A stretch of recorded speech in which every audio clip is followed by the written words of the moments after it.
Bien, bonjour. On va donc enchaîner les exercices concernant la série B pour les réactions en chimie organique.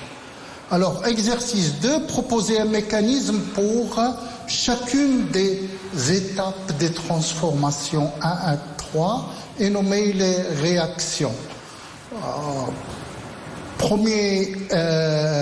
Premièrement, ça concerne la formation, bien sûr, des acides alpha, bêta, éthyléniques. En deux, la formation des aldéhydes alpha, bêta, éthyléniques.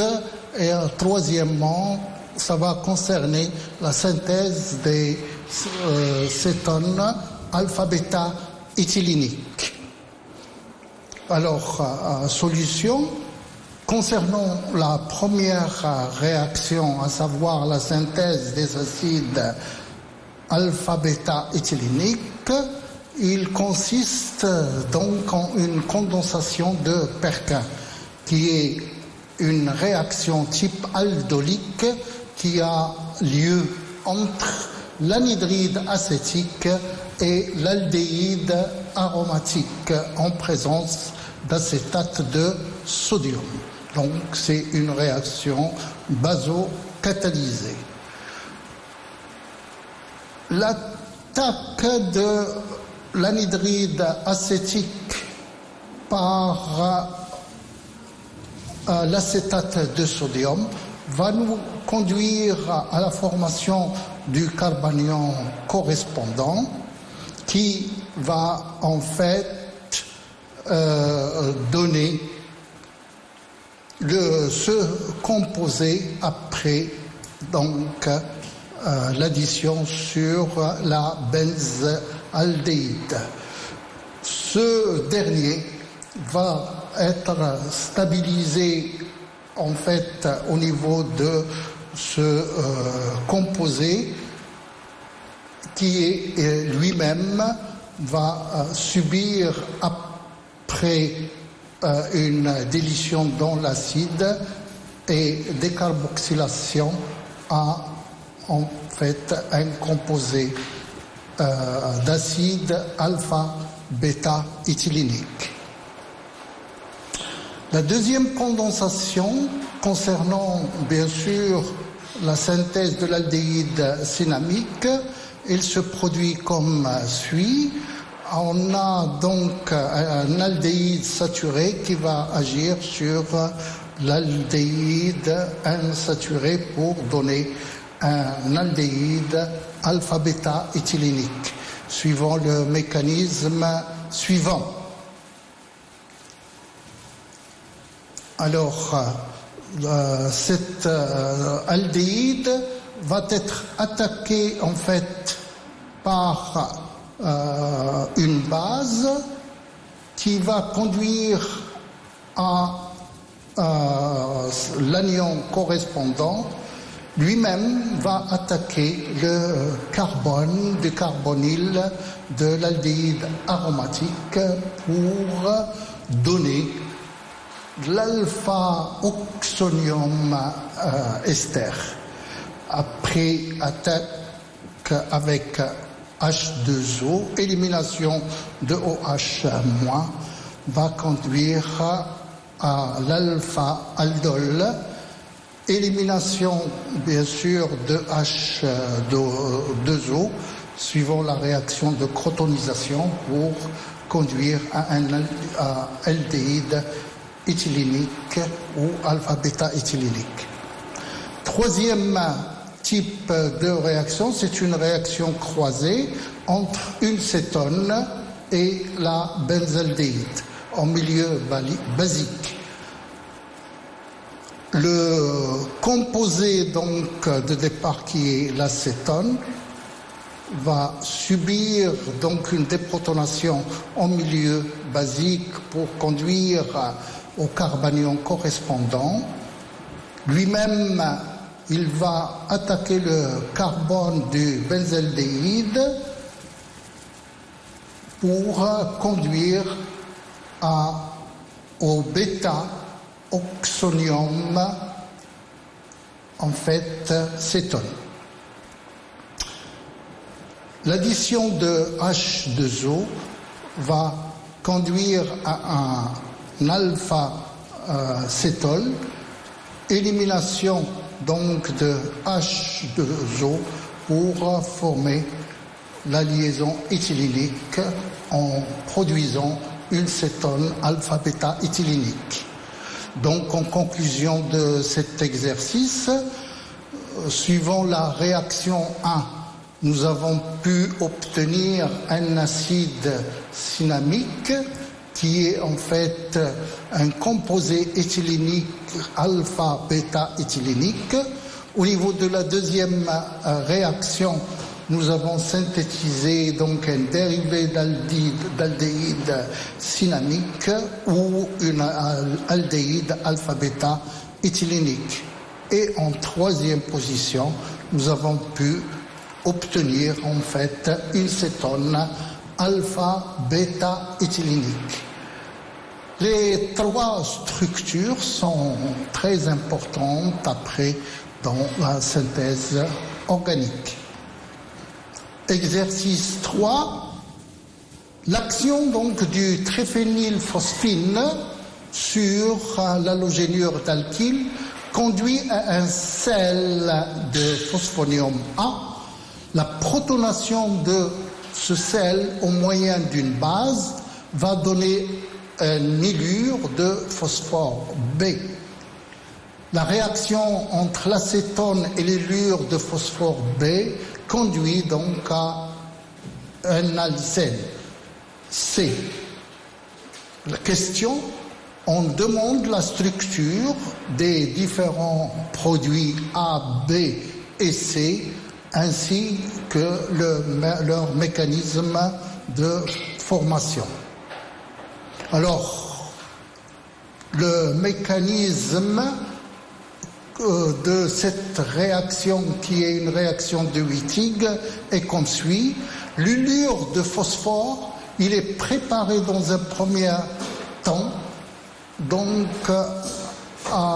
pour conduire au phosphonium quaternaire par l'alkylation en fait de la phosphine tertiaire sur l'halogénure d'alkyle. Et voilà donc le phosphonium quaternaire. On fait agir ensuite une base très forte sur le carbanium phosphoré correspondant qui va se stabiliser en fait en ylure de phosphore.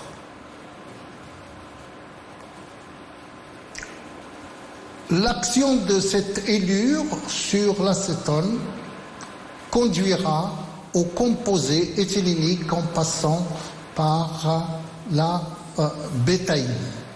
Donc le composé carbonylé qui est l'acétone va agir sur l'ylure de phosphore pour donner cette bétaïne ouverte, donc une attaque intramoléculaire pour conduire en fait à une forme d'époxyde phosphore cyclique qui va en fait se stabiliser sous forme d'un composé éthylénique avec l'oxyde de phosphonium.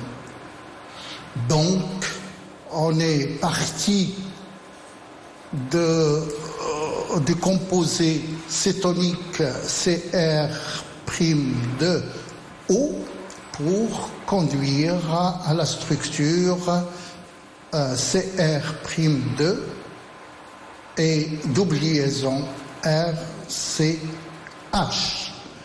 Donc c'est une façon de tenir des composés éthyléniques et ça fait partie aussi des grandes classes de réactions chimiques en milieu basique.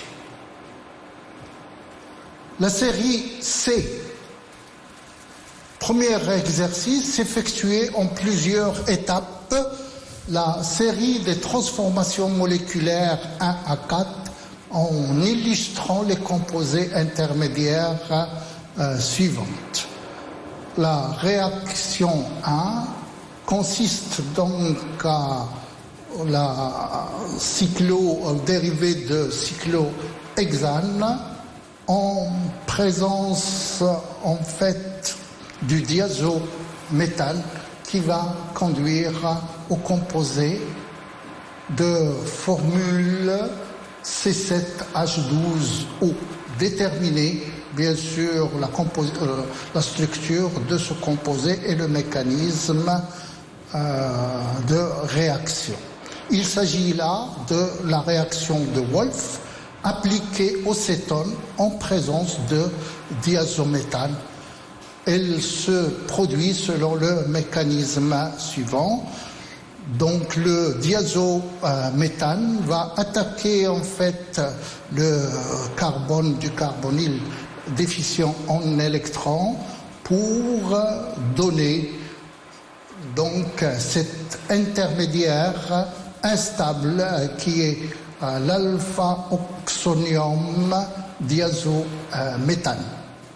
Le retour de la charge de l'oxonium et transposition aux migrations de la liaison donc méthylénique rouge et élimination de la molécule d'azote pour conduire donc à la structure suivante qui est l'heptanone, donc un dérivé de l'heptanone ou méthyl 3-heptanone.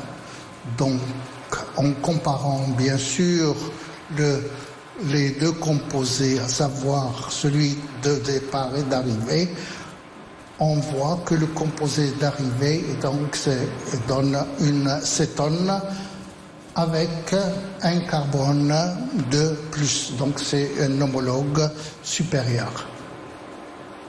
Deuxième exercice consiste donc à déterminer le mécanisme et les produits intermédiaires de ce composé ci-dessus, qui est un alpha-bêta diol cyclique en milieu acide. Ce diol alpha-bêta en présence ou en milieu acide, vu que la molécule est symétrique, donc il y a même probabilité en fait de réaction des deux oxygènes. Alors, protonation d'un de ces oxygènes pour donner cet intermédiaire qui, après élimination de H2O, va conduire au carbocation tertiaire, lui-même en présence bien sûr de H2O, va être en fait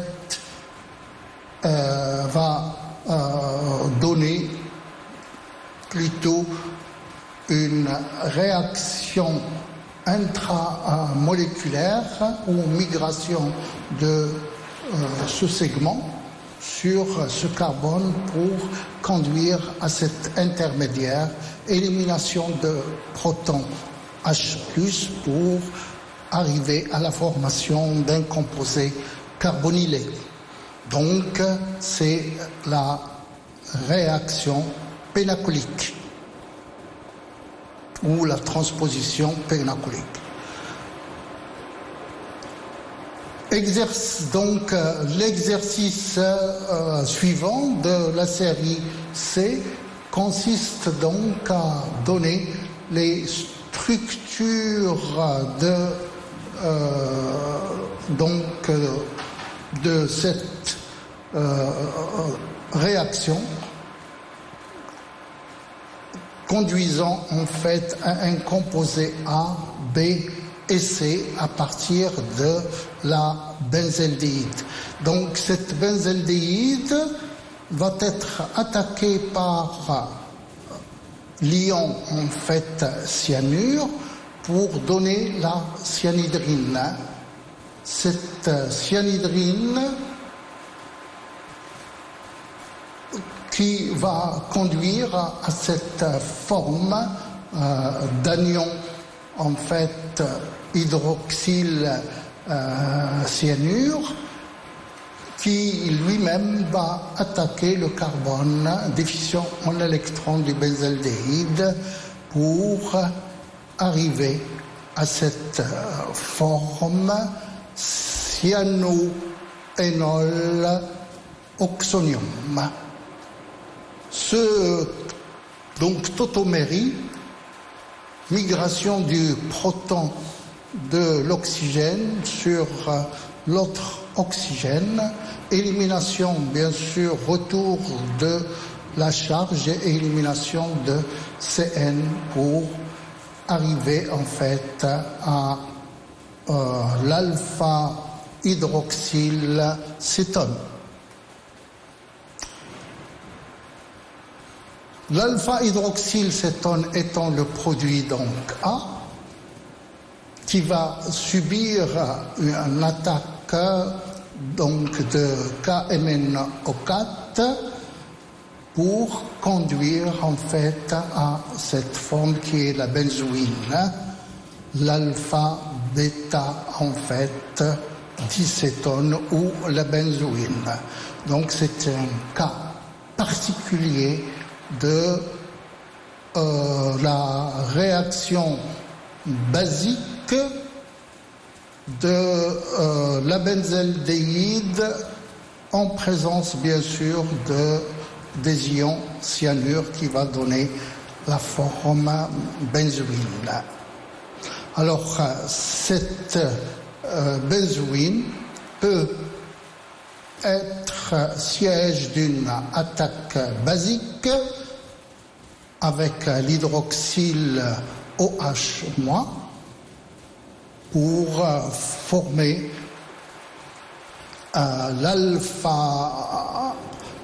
l'alpha-ol cétone. Ce composé va suivre en fait ces transformations pour arriver en fait à la formation du composé final qui est l'acido-ol. Donc c'est la réaction benzélique. L'exercice 2 proposait donc un mécanisme pour chacune des étapes de transformation suivantes en donnant la structure des composés intermédiaires.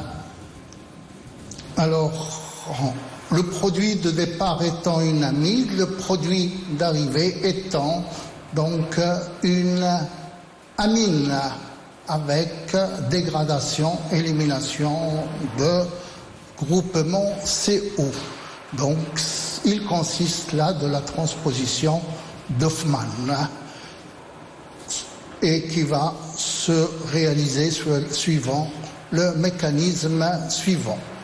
L'amide soumis à cette base qui va être déprotonée pour arriver à l'intermédiaire si présent, qui va agir sur BR2 pour conduire en fait au bromoamide.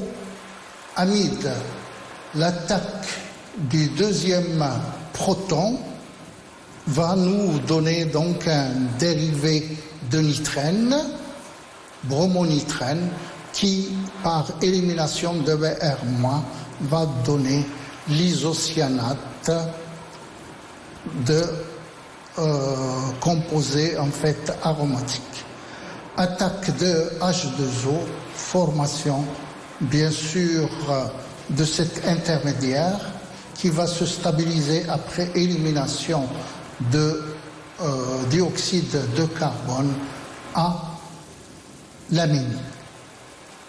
Donc, la réaction d'Hoffmann consiste à passer d'une amide à une amine avec dégradation du squelette carboné. Troisième exercice consiste donc à transformer en fait le groupement CO en groupement bien sûr ester. Donc il concerne une réaction de transposition vers un oxygène déficient en électrons.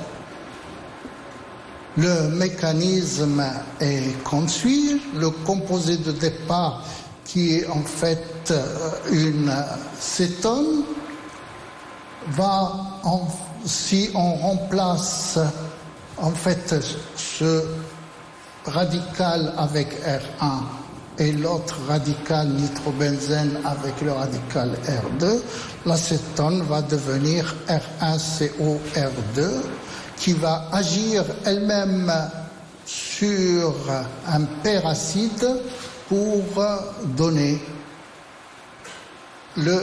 l'intermédiaire instable suivant. Cet intermédiaire va évoluer en fait pour conduire au deuxième dérivé qui est lui-même instable et la formation bien sûr du composé final qui est en fait un ester. Donc c'est la réaction de Baeyer-Villiger ou la transposition de Baeyer-Villiger. Au niveau du deuxième exercice, KC, on assiste bien sûr à une réaction de Favorsky puisqu'il concerne donc une cétone alpha-halogénée qui va conduire à un composé ester cyclisé.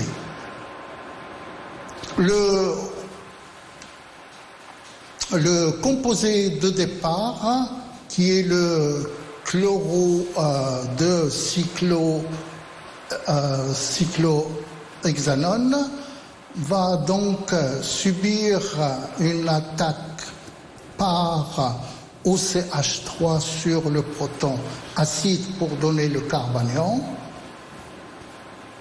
attaque en fait stéréospécifique de ce carbone pour conduire en fait à la formation de cyclo en fait propane. Par excès de la base, il va être de nouveau attaqué par OCH3, le groupement carbonyle, pour conduire à cet intermédiaire qui va se stabiliser par la suite à un ester avec bien sûr dégradation du cycle. Donc c'est une transposition de Favorsky qui se fait par migration vers un carbone qui est riche en électrons. Voilà, je vous remercie de votre attention.